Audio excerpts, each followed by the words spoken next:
Ketenangan warga Perumnas Bukit Leangan Damai, Ungaran, Kabupaten Semarang. Malam itu tiba-tiba terpecah oleh jerit bocah bernama Yoga, umur 5 tahun. Kedua orang tuanya saat itu menunggui bocah lucu tersebut tidur di ruang belakang rumahnya yang berada di Jalan Bukit Leangan Serasi Raya, Ungaran, Kabupaten Semarang. Tiba-tiba bocah itu melompat ke gendongan ibunya. Bukan karena sakit, tetapi bocah itu mengaku didekati hantu Banaspati atau Termamang yang konon penunggu perumahan tersebut. Banaspati merupakan hantu menakutkan berbentuk sebuah api. Kadang berubah-ubah wujud seperti manusia yang menyeramkan.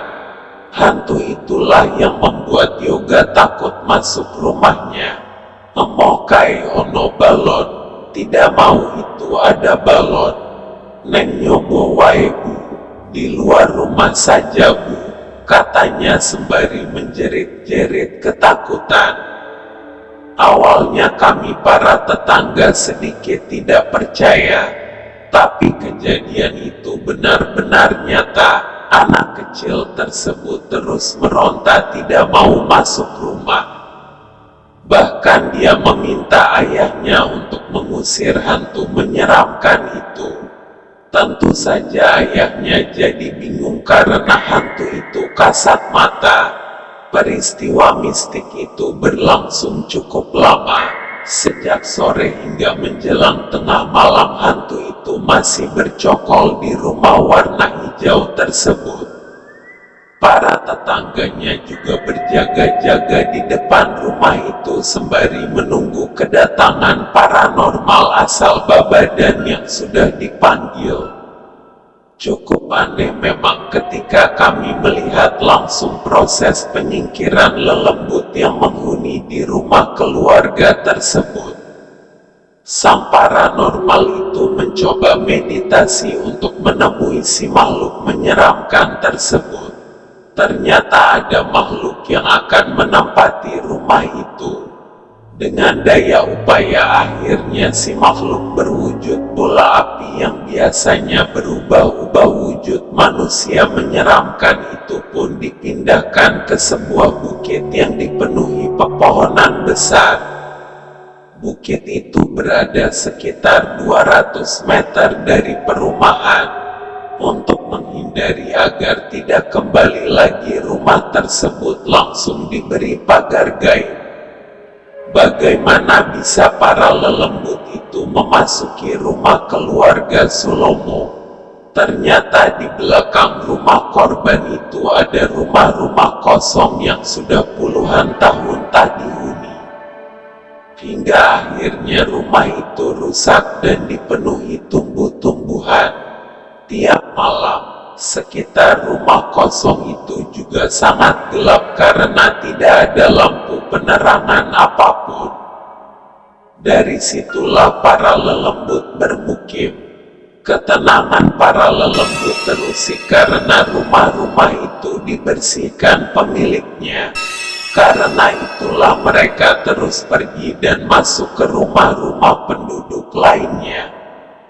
Ternyata hantu itu masih saja mengincar Yoga, karena dia tetap datang, walaupun tidak masuk ke rumah.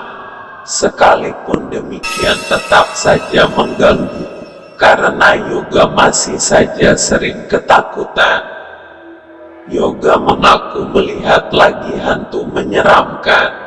Akhirnya dipanggil lagi seorang paranormal untuk menangkap si hantu.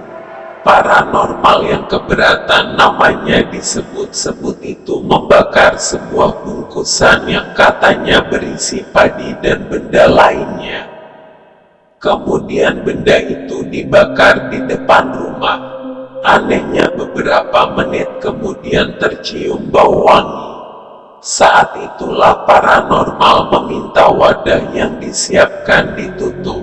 Nah sekarang sudah masuk, ayo kita buang.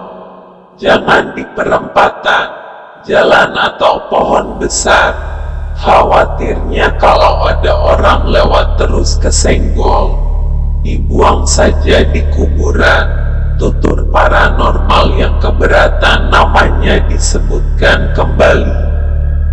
Bungkusan tersebut kemudian dibawa naik sepeda motor menuju ke kuburan. Dalam perjalanan banyak keanehan. Saat kami melewati sekelompok anak kecil, mereka pada bubar ketakutan. Bahkan ada ibu yang menggendong bayinya bingung karena tiba-tiba bayinya menangis dengan keras. Sampai di kuburan di dekat kampung Leyangan, bungkusan tersebut digeletakkan begitu saja. Setelah itu gangguan makhluk halus tersebut sirna. Makhluk halus yang diyakini mengganggu warga Perum Layangan Damai, Ungaran selain Banaspati juga ada beberapa lelembut jenis lainnya yang kerap muncul.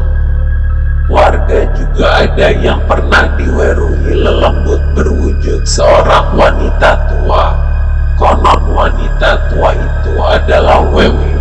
Ada warga yang pernah kaget saat melintas di depan sebuah rumah kosong. Tiba-tiba muncul wanita tua sedang berdiri di sana.